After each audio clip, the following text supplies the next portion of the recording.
È una notizia che tutto il Bassanese attendeva, quella del ritorno a casa di Antonio Menegon. Qui l'ingegnere è molto noto per la sua rigorosa e talvolta spinosa attività sui velox. Felice tra gli altri Antonio Tognoni, che ne aveva denunciato a inizio gennaio la scomparsa. Siamo lieti di aver scoperto che finalmente è sano e salvo, si trova, mi pare, a casa sua.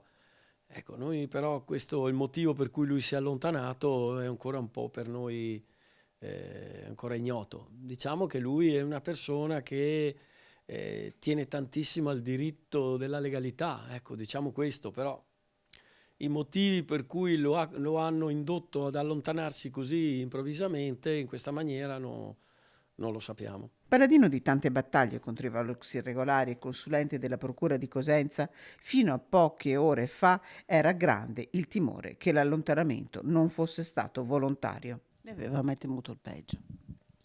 Diciamo che su quello che lui trattava, anche con i personaggi con cui lui aveva a che fare, abbiamo avuto anche dei pensieri un po' strani, un po' così, che hanno dato al peggio. Soprattutto la sorella pensava anche lei, ma meno male è finita così, meglio per tutti. Tecnico colto e preparato, stimato per la passione che ha sempre messo nel suo lavoro Antonio Menegon, a lui Tognoni rivolge un invito.